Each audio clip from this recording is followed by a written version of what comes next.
Shabbat Shalom. In this week's Parashat Beshalach, we arrive at the apex of the Exodus. The Jewish people had left Egypt. Pharaoh had thrown them out, and they had traveled in the desert. They traveled for 7 days and arrive at the sea. And then they hear the rumbles. They look behind them and hear and see the cloud of the Egyptian army. Pharaoh is coming with 400 chariots. The Jewish people turn to Moshe, they cry, say, what should we do? And as we know from the story, Moses spreads out his arms as God had commanded. A wind comes up, and sure enough, Kriyat Yam Suf, the sea splits, and the Jews walk through the sea on dry land. The Egyptian army chases after them. They're not afraid of this miraculous event. They don't even pause to think about what is happening over here. They plunge into the seabed. And as soon as the last Jew steps onto the side of the shore, the other side, the waters cave in and drown the Egyptian army. No more will Egypt chase after the Am Yisrael, the Jewish people. They are free and they can now travel towards their promised land. But the story doesn't end there. We then continue life in the desert.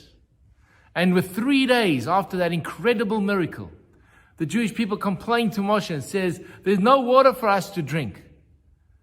And then they find water. And they complain that it's bitter.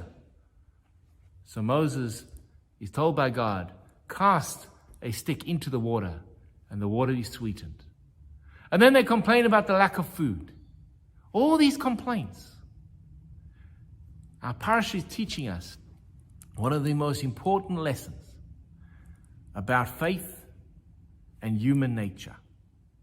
When it comes to faith, we're all very quick to say, yes, we believe in God.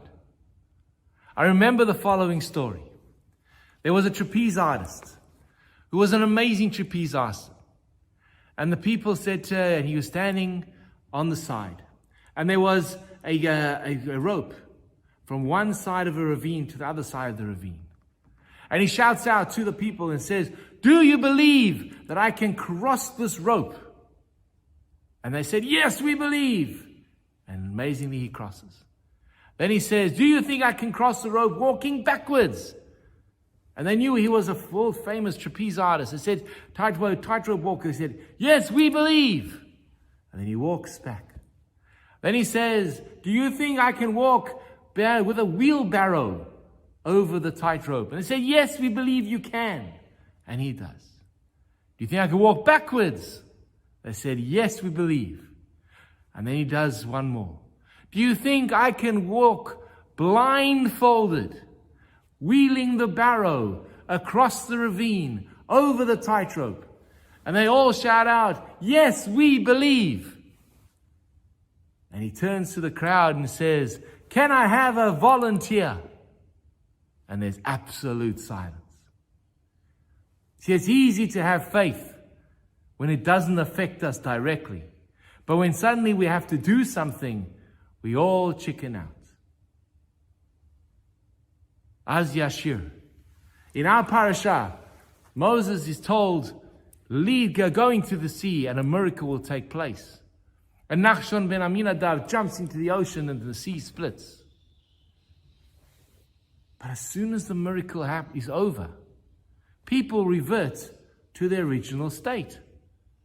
They forget about the 10 plagues in Egypt. They forget about the miracle of the splitting of the sea and the end of the Egyptian army. Now we have a new problem. What are you going to do about the water? What are you going to do about food? Always a complaint. Never appreciating what has taken place before, the miracles that happened before. Surely, if God can bring 10 plagues, if He can take you out of Egypt, if He can split a sea, there should be no problem to provide you with food and water. People are quick to forget. But there's another side to the story, and that is the Egyptians. How is it possible that after experiencing 10 plagues, in which Moses warned them, said this is going to happen, and it happened, and culminating in the death of the firstborn, That Pharaoh and his army is able to gather the momentum, gather the strength, gather the army to chase after the Jewish people. And then they see in front of them a miracle of how the sea has split open. Something that is unnatural, unbelievable, miraculous. And they don't even stop and say, whoa, what's going on over here? Maybe we shouldn't enter the water. No, they plunge straight in without any thought. And the end is the end. We learn from the story two important lessons about human nature. Number one, we are not impressed by a miracle. No matter what has happened, we will always revert back to our original thinking. And number two, we're not impressed by a miracle. What you did for me yesterday means nothing. I need you now. Literally, we are called the children of Israel. Because like children, we too don't care about what happened yesterday. The fact that mom and dad provided me food and shelter and yesterday means absolutely nothing today. Today is a new day, and I need a new thing.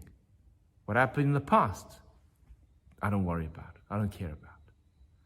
And thus, Parashat Beshalach teaches us this fundamental principle about human nature, who we are, and what and how we need to approach our lives. Number one, there are miracles around us all the time. Number two, we need to appreciate the miracles, have gratitude for what took place before. And number three, have faith that if things went well yesterday, that things will be okay today. And number four, never let our arrogance get the better of us. Parashat Beshalach offers us so many powerful messages. May we take them to heart. Maybe this is why every single morning our sages declared that we should recite the Az Yashir, the Song of the Sea. So we should reflect upon the events of this miracle.